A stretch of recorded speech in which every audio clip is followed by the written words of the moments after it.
Sean ustedes bienvenidos a Cuentos de Ojos Amarillos. En esta ocasión te voy a compartir el cuento Nyarlathotep, escrito por H. P. Lovecraft. No olvides suscribirte, darle like y compartir. Tú sabes que me ayuda un montón. Comenzamos. Nyarlathotep, el caos reptante. Soy el último. Al oyente con disposición le contaré. No sé realmente cuándo empezó todo. Hace muchos meses seguro. Era terrible la tensión. Después de un tiempo de problemas políticos y sociales, se sumó una lamentable aprehensión de un terrible peligro físico, extendido además y que tomaría todo, un peligro como solo puede ser pensado por los más terribles seres nocturnos y fantasmagóricos. Tengo en la memoria a todas esas personas que deambulaban con rostros pálidos y turbados, susurrando advertencias y profecías que nadie repetía o negaban haberlas oído. Una culpa monstruosa se sentía sobre el país, y en los abismos que hay entre las estrellas soplaban corrientes desapacibles que hacían que los hombres se estremecieran en los lugares oscuros y solitarios. En la secuencia de las estaciones existía una alteración demoníaca.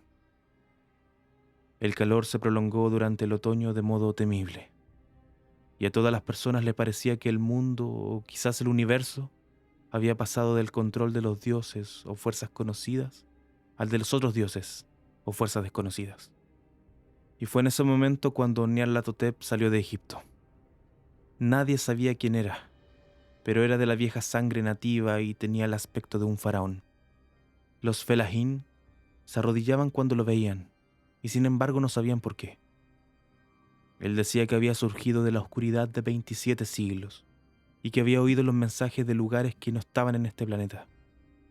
Nyarlathotep vino a los países civilizados, moreno, delgado y siniestro, siempre comprando extraños instrumentos de cristal y metal, y combinándolos para formar instrumentos aún más extraños.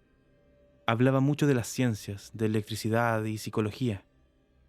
Hacía exhibiciones de poder con las que sus espectadores quedaban sin habla, pero que sin embargo aumentaron su fama hasta un grado sumo. Los hombres aconsejaban unos a otros ir a ver a Nyarlathotep, y se estremecían. Y donde iba Nyarlathotep, el descanso desaparecía, porque las horas de la madrugada eran desgarradas por los gritos de las pesadillas. Nunca antes los gritos de la pesadilla habían sido un problema público semejante, y ahora los hombres sabios casi deseaban prohibir el sueño en la madrugada, para que los alaridos de las ciudades inquietaran menos horriblemente a la pálida y lastimera luna, que brillaba con luz tenue y vacilante sobre aguas verdosas, que se deslizaban bajo puentes y viejos campanarios que se derrumbaban contra un cielo enfermizo. Yo recuerdo cuando Nyarlathotep vino a mi ciudad, la grande, la antigua, la terrible ciudad de los crímenes innumerables. Mi amigo ya me había hablado de él, y de la irresistible fascinación y encanto de sus revelaciones, y yo deseaba ardientemente explorar sus más recónditos misterios.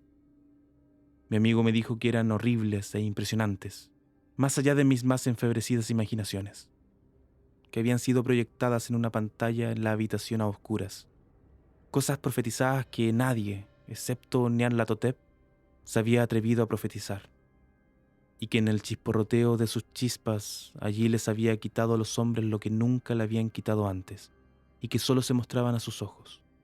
Y oí decir que en el extranjero se insinuaba que los que conocían a Nyarlathotep veían cosas que los otros no veían. Fue en el cálido otoño cuando yo pasé una noche con las muchedumbres inquietas para ver a Nyarlathotep. Toda una noche bochornosa, allá arriba en las inquietantes escaleras que llevaban a la sofocante habitación.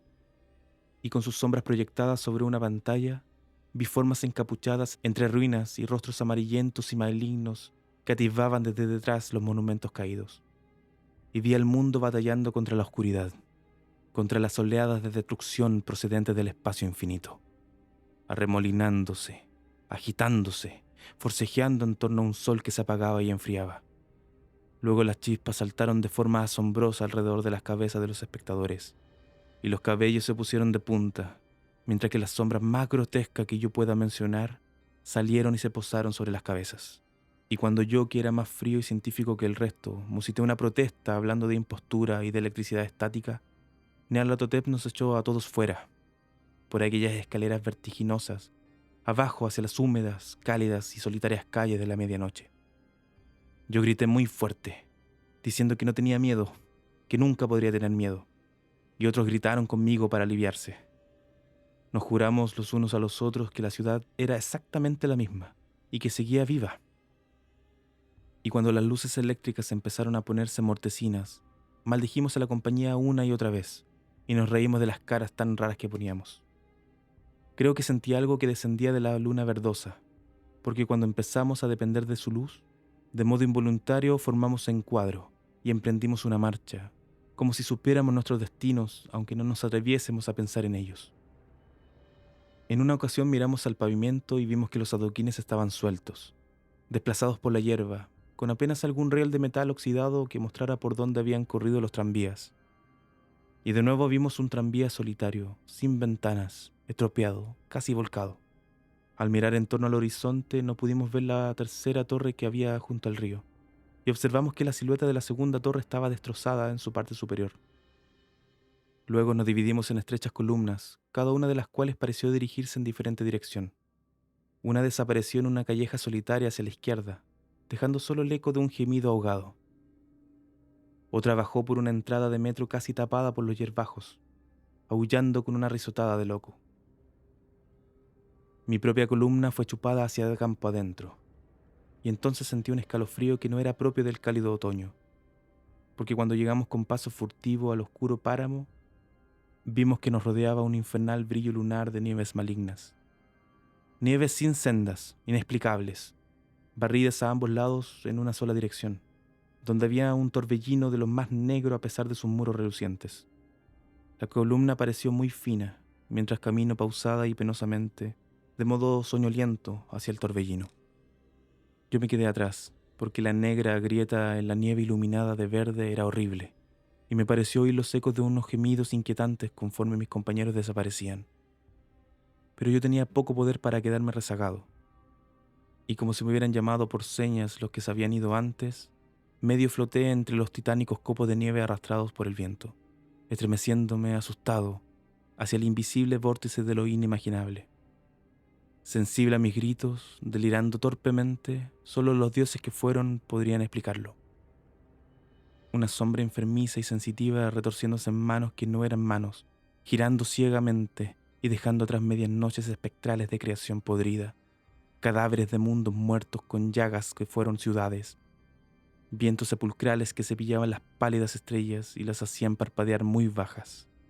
Más allá de los mundos, vagos fantasmas de cosas monstruosas, columnas medio entrevistas de templos no santificados que descansan en rocas sin nombre bajo el espacio y que alcanzan hasta los vertiginosos vacíos que hay por encima de las esferas de luz y oscuridad. Y mediante este miserable despojo del universo, un desesperado y demencial batir de tambores y el fino y repetitivo sonido de las flautas rebeldes desde las inconcebibles y sombrías cámaras que existen más allá del tiempo, el despreciable golpeteo y los silbidos aflautados allá donde bailan lenta y torpemente, sin ningún sentido, los enormes y terribles otros dioses, las mudas, ciegas y tontas gárgolas cuya alma es Nyarlathotep.